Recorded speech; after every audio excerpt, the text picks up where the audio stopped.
ഒരു packet Maggi ഉണ്ടാക്കിയെടുക്കുന്ന സമയം കൊണ്ട് ഈ ഒരു അടിപൊളി മക്രോണി ഉണ്ടാക്കിയാലോ. കുട്ടികൾക്കെല്ലാം ഇഷ്ടപ്പെടുന്ന രീതിയിൽ നല്ല ചീസി ആയിട്ടുള്ള ഈ മക്രോണി എങ്ങനെ ഉണ്ടാക്കാൻ നോക്കാം. അതിനു വേണ്ടിയിട്ട് ആദ്യം തന്നെ ഒരു പാത്രത്തിൽ കുറച്ച് വെള്ളം ഒന്ന് തിളപ്പിക്കുക. തിളച്ച് വരുമ്പോൾ അതിൻ്റെ അകത്തേക്ക് ഉപ്പും ഇട്ട് കൊടുക്കുക.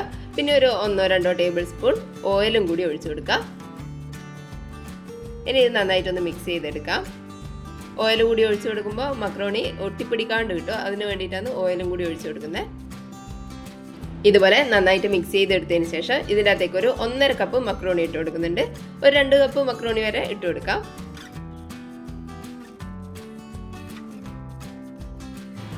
ഇനി ഇതൊന്ന് ഇളക്കി ഇട്ട് കൊടുക്കാം.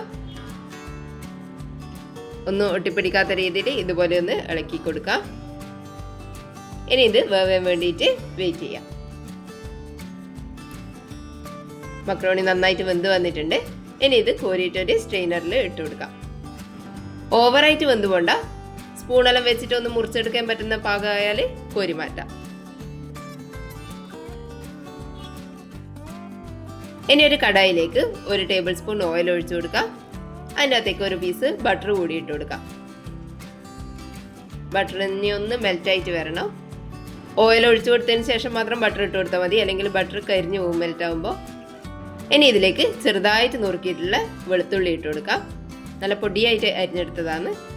വെളുത്തുള്ളി ഇനി നന്നായിട്ടൊന്ന് മൂത്ത് വരണം. കളറെല്ലാം മാറി വരുന്നവരെ ഇതുപോലെ തന്നെ വഴറ്റി കൊടുക്കാം. ഇനി ഇതിൻ്റെ അകത്തേക്ക് കുറച്ച് ക്യാപ്സിക്കം അരിഞ്ഞതിട്ട് കൊടുക്കുന്നുണ്ട്. ഇതിൻ്റെ കൂടെ വേണമെങ്കിൽ സവാളയും കൂടി ചേർത്ത് കൊടുക്കാം. ഞാനിപ്പോൾ ക്യാപ്സിക്കം മാത്രമേ ചേർത്ത് കൊടുക്കുന്നുള്ളൂ. ക്യാപ്സിക്കം കൂടി കുറച്ച് നേരം ഒന്ന് വഴറ്റിയെടുക്കാം.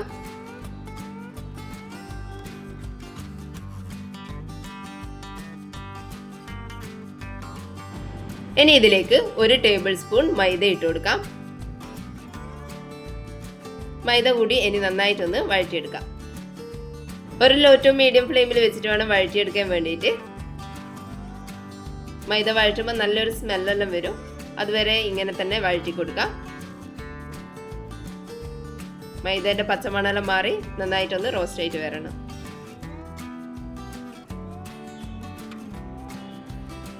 ഇതുപോലെ നന്നായിട്ടൊന്ന് വഴന്ന് വന്നു കഴിഞ്ഞാൽ ഇതിൻ്റെ അകത്തേക്ക് ഒരു 1/4 കപ്പ് പാൽ ഒഴിച്ചു കൊടുക്കാം. ഇനി പെട്ടെന്ന് തന്നെ മിക്സ് ചെയ്ത് കൊടുക്കാം. മൈദ ആയതുകൊണ്ട് പെട്ടെന്ന് കുറുകി കട്ട പിടിക്കാൻ സാധ്യതയുണ്ട്. അതുകൊണ്ട് പെട്ടെന്ന് തന്നെ ഇതുപോലെ ഒന്ന് മിക്സ് ചെയ്ത് കൊടുക്കുക.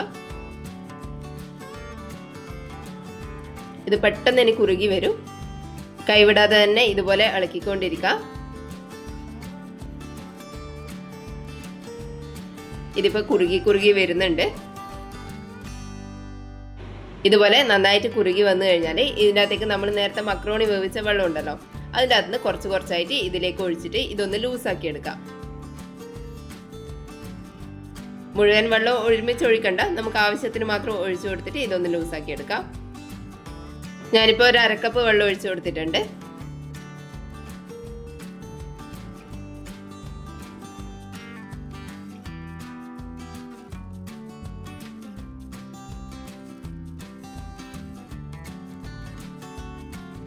ഇതുപോലെ ഒന്ന് തിളച്ച് വരുന്ന സമയത്ത് ഇതിൻ്റെ അകത്തേക്ക് കുറച്ച് ഉപ്പിട്ട് കൊടുക്കുക. ഒരു 1/4 ടീസ്പൂണോളം ഇട്ട് കൊടുത്തിട്ടുണ്ട്. ഒരു 1/2 ടീസ്പൂണിന് മേലെ കുരുമുളക് പൊടിയും ഇട്ട് കൊടുത്തിട്ടുണ്ട്. ഇനി ഇതെല്ലാം കൂടി നന്നായിട്ടൊന്നും കൂടി മിക്സ് ചെയ്തെടുക്കാം.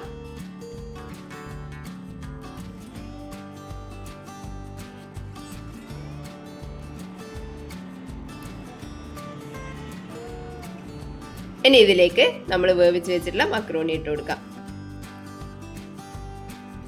ഇനി മക്രോണി കൂടി ഇതിലേക്ക് നന്നായിട്ടൊന്ന് മിക്സ് ചെയ്തെടുക്കാം. വൈറ്റ് സോസ് കട്ടിയായി പോയിട്ടുണ്ടെങ്കിൽ ഈ സമയത്ത് നമുക്ക് മക്രോണി വേവിച്ച വെള്ളം ഒഴിച്ചു കൊടുക്കാം. നമ്മളെ ആവശ്യത്തിനനുസരിച്ചിട്ട് ഒഴിച്ചു കൊടുക്കാം. ഇതുപോലെ എല്ലാം കോട്ട് ചെയ്തിട്ടുണ്ടാവണം. ഇനി ഇതൊന്ന് ലെവൽ ചെയ്ത് കൊടുത്തതിന് ശേഷം ഇതിൻ്റെ മേലെ കുറച്ച് ചില്ലി ഫ്ലേക്സ് ഇട്ട് കൊടുക്കാം.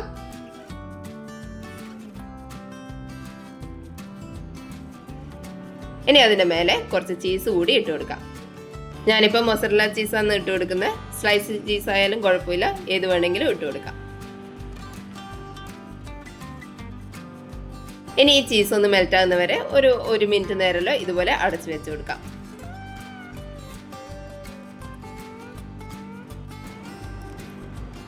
ഇതുപോലെ ചീസെല്ലാം മെൽറ്റായിട്ട് വന്നു കഴിഞ്ഞാൽ ഫ്ലെയിം ഓഫ് ചെയ്ത് കൊടുക്കാം.